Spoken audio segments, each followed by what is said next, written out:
Bienvenue dans les podcasts de l'Oasis à Morges.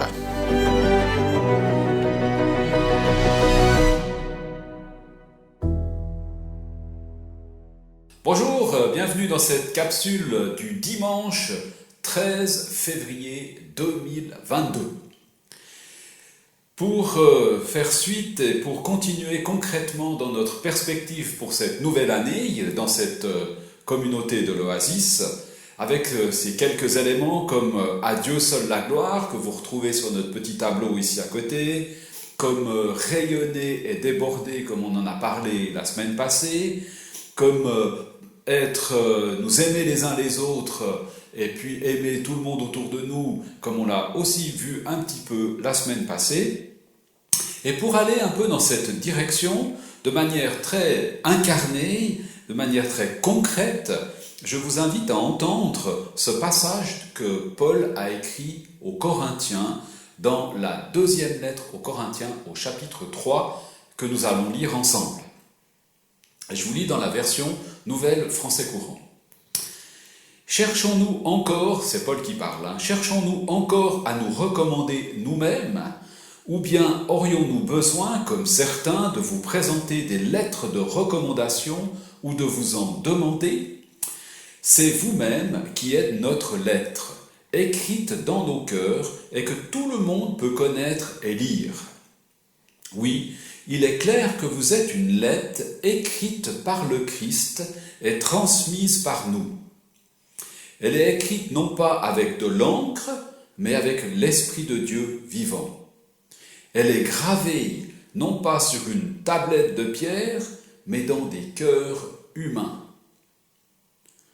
Nous parlons ainsi en raison de la confiance que nous avons en Dieu par le Christ.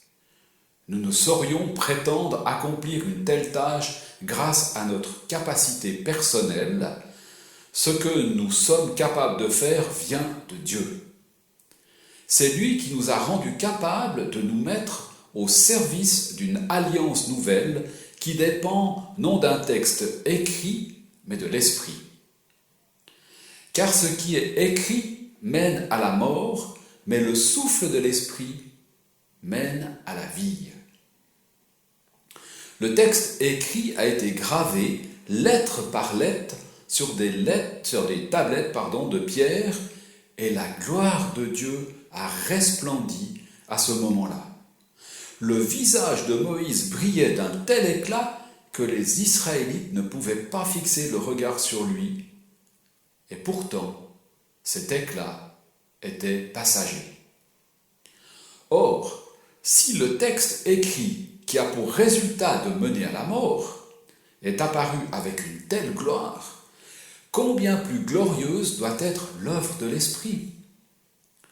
Le texte écrit qui condamne a été entouré de gloire. Combien plus glorieuse est la révélation de ce qui rend juste. Et même, la gloire qui brilla dans le passé s'efface devant la gloire actuelle tellement supérieure.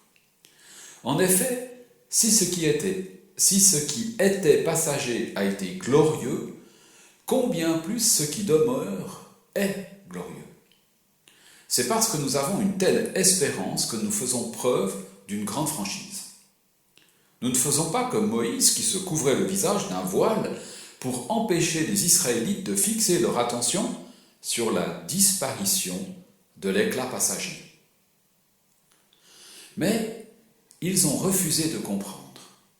En effet, jusqu'à ce jour, ce même voile est présent quand ils lisent les livres de l'Ancienne Alliance. Il ne leur a pas été révélé que c'est à la lumière du Christ que ce voile disparaît. Aujourd'hui encore, chaque fois qu'ils lisent les livres de Moïse, un voile recouvre leur intelligence. Mais comme il est écrit, lorsqu'on se tourne vers le Seigneur, le voile est enlevé.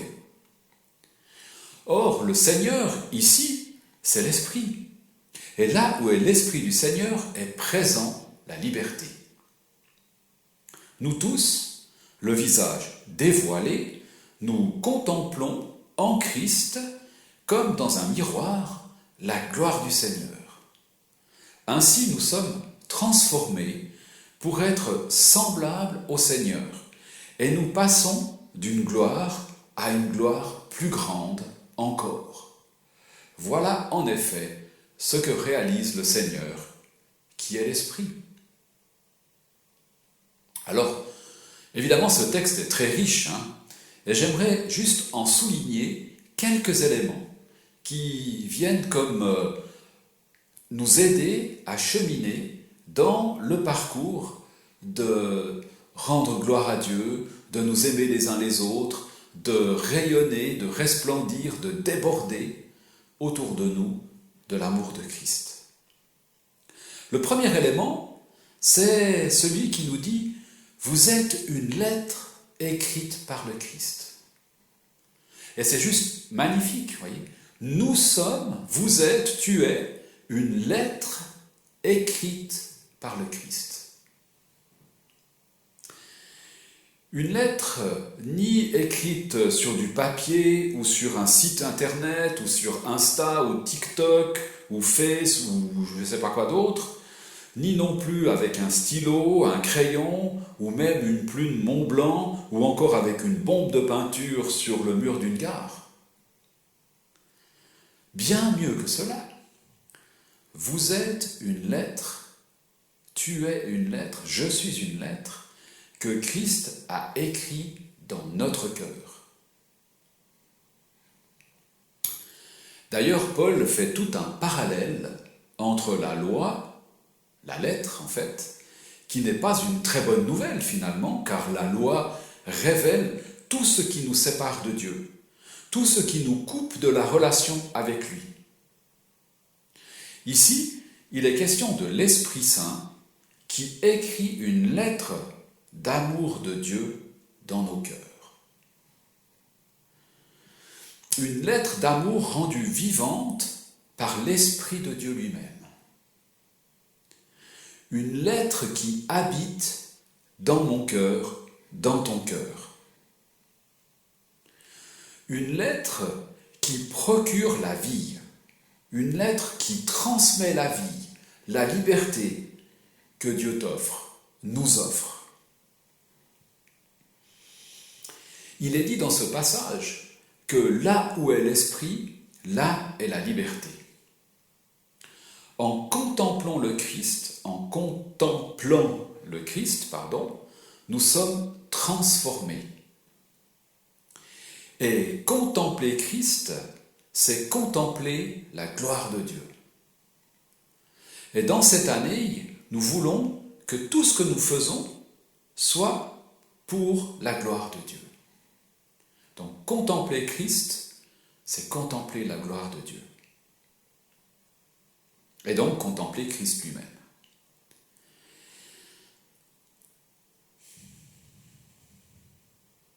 Donc, ce que je suis, ce que je fais, soit pour la seule gloire de Dieu. C'est assez défiant, quand même, de dire cela. Qu'est-ce que je fais dans ma journée qui est pour la gloire de Dieu ? Qu'est-ce que je dis à ceux qui m'entourent qui est pour la gloire de Dieu? Ça, c'est pour moi un défi quand même important. Cette contemplation de Jésus-Christ nous transforme.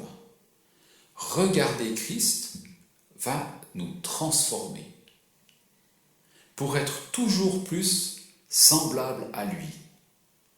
En le regardant, il y a un effet de transformation sur nous qui nous rend toujours plus semblables à Christ. C'est ce que veulent dire ces quelques mots. Nous passons d'une gloire à une gloire encore plus grande. Il y a comme un chemin, et ce chemin, c'est celui de ressembler toujours plus à Christ. C'est ce qu'on appelle un chemin de sanctification, où on est toujours plus comme le Christ. Et c'est l'action du Seigneur, c'est l'action de l'Esprit de Dieu en toi, en moi, qui provoque cette transformation. Mais pour cela, il faut être dans cette relation de contemplation du Christ. Et Dieu nous envoie. Dieu nous envoie comme un courrier d'amour, pour transmettre cœur à cœur son message d'amour au monde, à celles et ceux qui nous entourent. Aimez-vous les uns les autres et aimez tout le monde en fait. Et Dieu nous envoie comme une lettre d'amour auprès de mes frères et sœurs qui m'entourent chaque dimanche sur ces chaises qui sont vides pour l'instant. Et puis il nous envoie aussi vers tous les autres en fait, tous les autres gens que l'on côtoie dans notre semaine. Une lettre qui est écrite dans nos cœurs et que tout le monde, et là c'est un beau défi aussi, tout le monde peut connaître et lire. Comment est-ce que ceux qui m'entourent peuvent connaître et lire ce que le Seigneur a écrit dans mon cœur? Par notre attitude, par notre comportement, par nos mots, par nos actions, par notre témoignage. C'est une manière dont ceux qui m'entourent vont pouvoir lire ce que Christ a écrit dans mon cœur par le Saint-Esprit. Et ça, c'est du très concret finalement. C'est beaucoup plus concret qu'une théorie. C'est la vie de tous les jours. Et dans notre vie de tous les jours, les gens vont lire et connaître ce que Christ a écrit dans nos cœurs. C'est un peu refléter, voire resplendir Christ autour de nous. Et c'est tellement différent qu'un livre de la loi qui nous dit point 1, tu dois faire ça, si tu ne fais pas ça, c'est la catastrophe. Enfin voilà. Là, c'est une toute autre écriture qui est rendue vivante par l'action de l'Esprit en moi et qui se transmet comme ça, de cœur à cœur, avec ceux qui nous entourent. Il est donc question d'être visible, d'être resplendissant, de resplendir, de rayonner l'amour de Dieu autour de nous, pour que les gens vont voir, vont pouvoir lire et connaître cet amour.